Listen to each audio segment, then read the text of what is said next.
Good morning. So for today, tayo po ay magluluto ng chicken a la pobre. So ito po yung mga ingredients, papakita ko po sa inyo.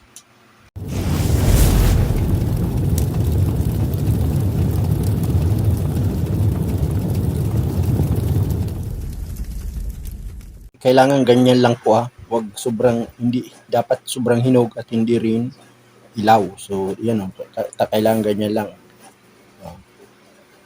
Medyo kaya magdadagdag ng tamang tamis yan. So ganyan lang dapat. So ayan po ang ating gagamitin ng mga ingredients. So ayan po. Mayroon tayong chicken. Ito po ay halagang 96 pesos lang. Kaya ko po tinawag na chicken a la pobre kasi paano natin pararamihin ang luluto dating chicken. So ang gagawin natin para dumami, hahalo tayo ng kamuting kahoy, saging saba. Yung saging saba po ay kailangan eksakto lang yan. Makikita nyo po mamaya kung gaano lang yung ano. Tapos siyempre haluan natin ng egg. Ayan, kailangan yung isa medyo durog siya, dapat hindi ganun.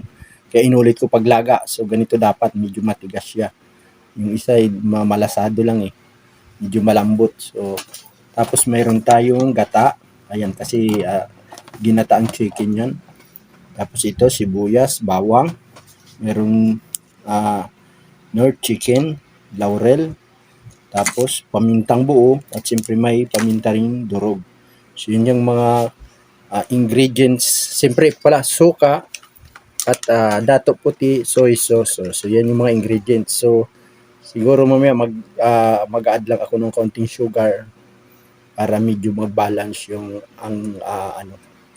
tawag ito, yung lasa. Kasi ito may tamis na to pero hindi naman sobrang tamis siya. So mag-add tayo ng kaunti. Pwedeng hindi, pwedeng nasa inyo po yung kung gusto niyo. So kaya po mag-start tayo sa pagluluto. Painin na natin ang kawali kasi muna tayo. Ayaw magsindik.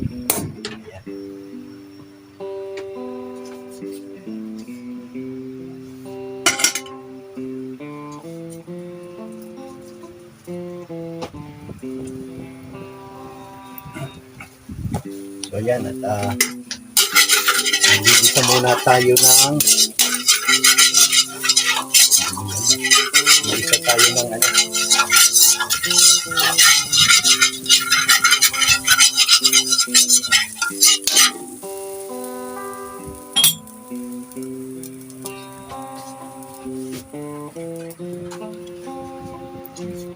So ito po, nagigisa na tayo lalagay tayo ng kaunting mantika. Kaunti lang po kasi ang manok po ay may sarili na siyang mantika po. So, ganyan lang. So, natin na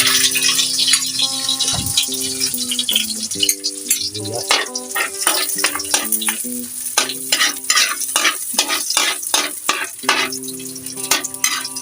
Kailangan pang medyo dilaw-dilaw na siya. Yan. Pwede natin yan. Ilagay na natin yan.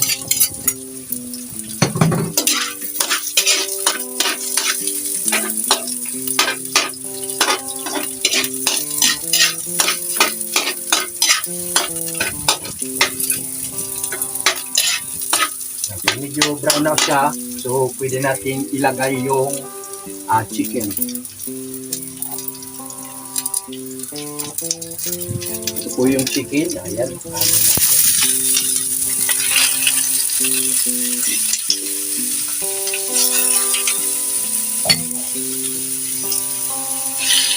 So may sariling mantika na po ito. Kailangan talaga huwag kayong lalagay ng marami.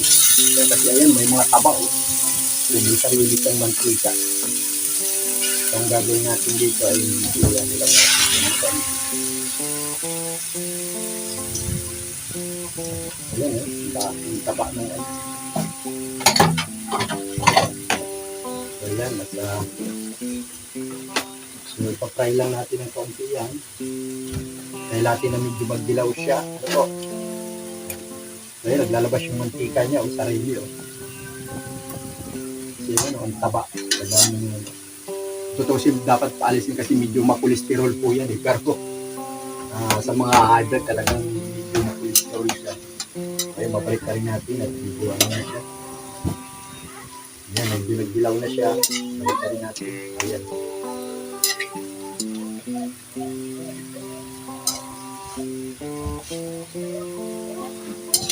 Ayan,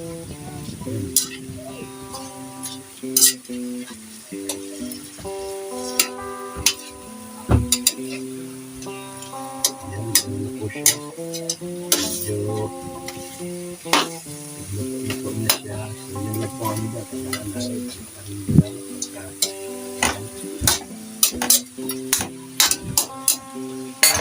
So,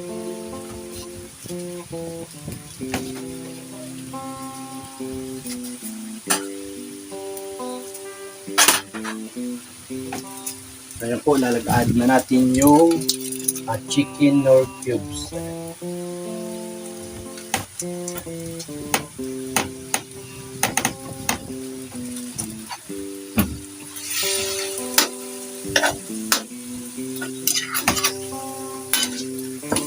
Haluin.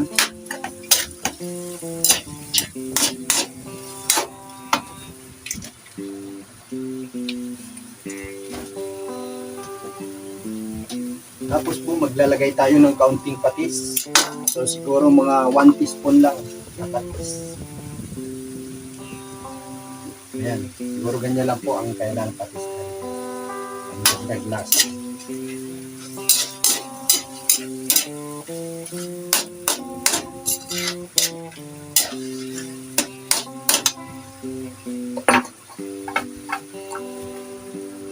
So ngayon, ilalagay na po natin yung kamuting kahoy kasi yung kamuting kahoy medyo matigas po siya.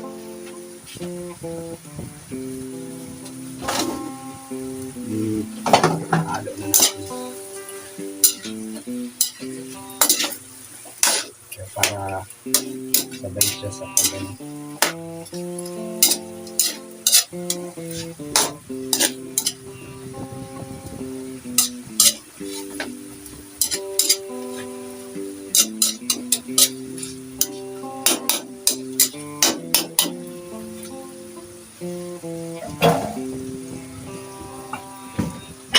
So maglalagay tayo ng kaunting tubig kasi para palambot yung kaunting kahoy.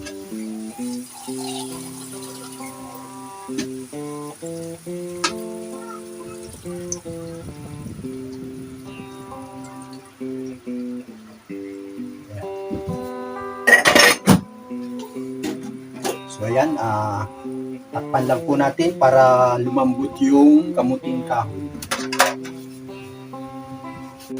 Nag-reduce na yung sabaw. So ayan o. Medyo lumambot na yung kamuting kahoy. So ayan. Ayan na po.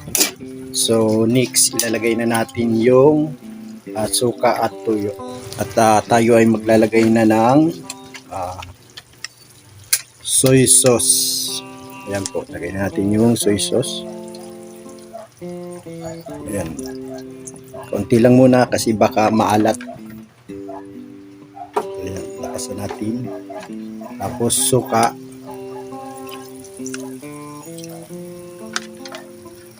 Ayan.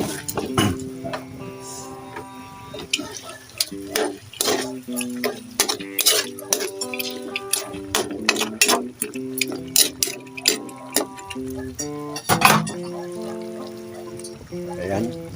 Tapos lagay na po natin yung paminta. Ayan. Ayan yung paminta.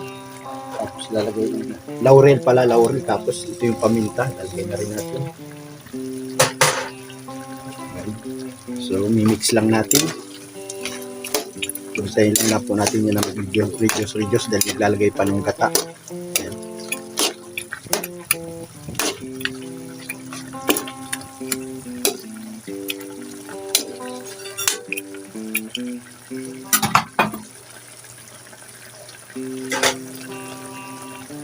Ayan na po siya.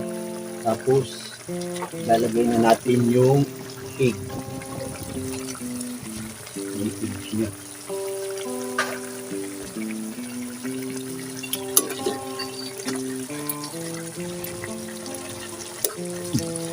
Hindi malambot yung isa.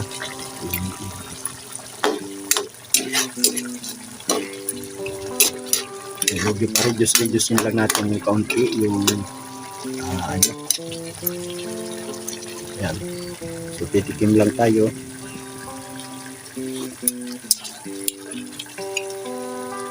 Ayan, okay na po yung alat at asin niya. So ngayon ay mag-add ako ng kaunting sugar. Ayan, 1 teaspoon sugar para medyo mag-balance yung alat at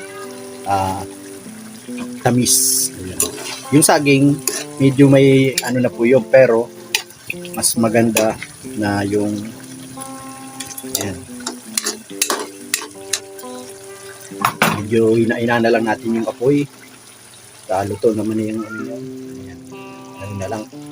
So, hintayin ko lang po na medyo mag-reduce ng kaunti ang sabaw.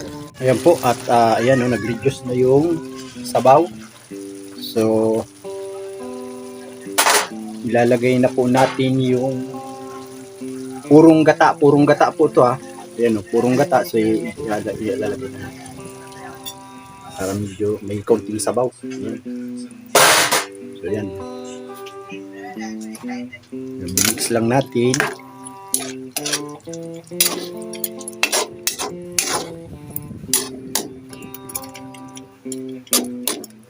Kaya hintayin lang natin na medyo kumulo siya.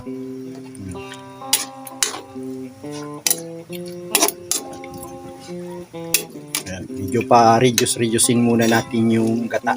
Medyo patuyo-tuyo natin siya. Ayan na po, nag-reduce na yung sabaw. Kung mapapansin nyo, ayan na oh.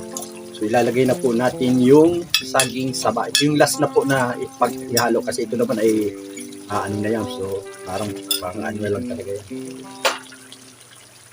So i-mix lang natin ng kaunti. Ayan, kaunti. Ayan, medyo ina natin ang apoy na para kasi matututong naman na siya. So para ano lang yung saging lang naman ang medyo palalambutin niya. Yun naman, di yun na kailangan eh. Basta pag ano lang ng kaunti yung saging, okay na yan kasi baga medyo hinog na rin siya. Yan, ito na po yun oh. Pasarap-sarap na yan. Ayan.